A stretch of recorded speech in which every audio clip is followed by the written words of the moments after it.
dans la passivité de l'être, nous trouvons sa sagesse. Car, quand l'être était un homme,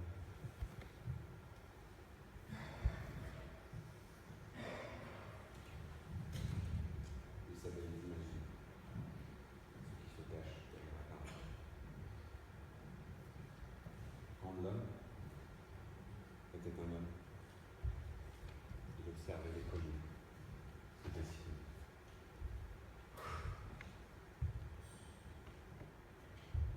Quand l'homme était un homme, il prenait son temps pour s'écouter.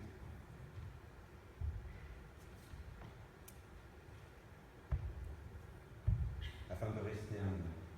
Il rêvait de son enfance.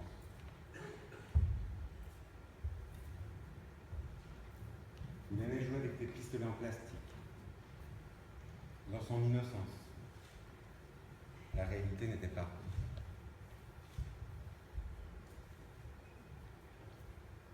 Dans ses yeux, nous pouvions nous reconnaître.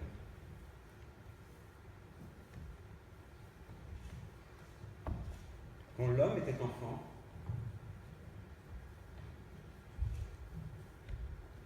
il ne connaissait pas le jugement. Il absorbait les informations sans jamais avoir le trier. Quand l'homme grandit,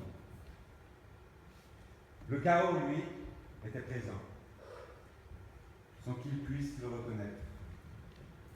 Dans ce chaos plastique, actif, à résonance passive, où les brosses à dents électriques, comme les vagins artificiels, transforment les édifices religieux en banques mondiales. Quand l'homme devient homme, les banques explosent. Il oublie ses rêves. Il travaille alors jusqu'à la mort pour oublier son but. Dans sa passivité, toujours incontrôlée, il oublie son instinct. Alors quand l'homme devient un produit, il connaît son numéro. Il connaît la valeur de son marché. Quand le marché, lui, était aux hommes, il écrasait les bien-pensants. Il mangeait la nourriture des autres, sans jamais se soucier.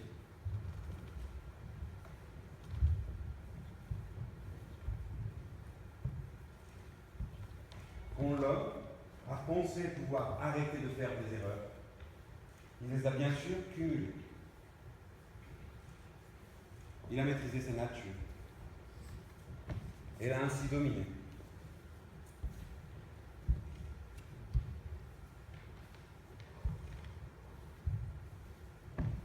Alors que lui reste-t-il? 2-3 amis pour la mémoire, 2-3 papiers pour l'identité.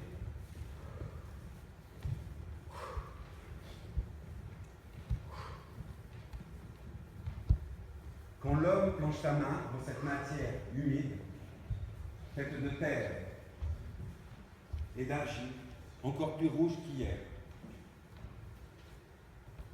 Quand cette terre, qui est nos pieds, nos racines, disparaît.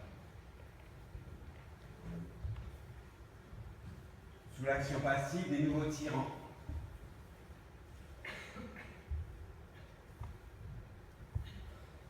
L'homme est maintenant égaré, armé, abusé, désabusé.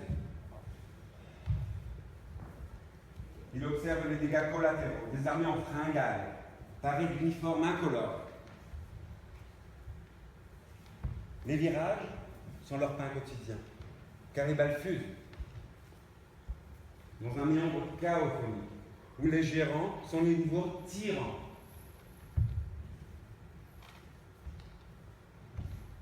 Quand l'homme a oublié d'être humain, que cette guerre sale et propre à la fois, où tout nous paraît si passif, nous rend passifs dans notre confort illusoire. Cette guerre debout, sortis de la terre comme les golems, en fuite. Dans leur corps apparaissent des pales tellement profondes, des cicatrices, qui leur ouvrent les portes au royaume d'en dessous. Parfois, ils sautent et traversent les terres. À chacun de leurs pas, de leurs jambes, s'enfoncent en terre jusqu'à laisser apparaître leur tronc. Comme une danse macabre, les jambes à grande foulée grandissent jusqu'à toucher l'infini. L'infini, au-dessus de leur tête. Il y a toujours cette même guerre froide, où chacun ne s'y reconnaît pas. Leur vie s'efface, se mélange aux autres numéros, afin d'uniformiser les caractères. Pendant ce temps, les canons boursiers avalent tout sur leur passage. Au-dessus de leurs yeux, il y a les oiseaux qui ne volent plus. Ils sont bien sûr le reflet disparu d'une flaque d'eau transformée en boucle.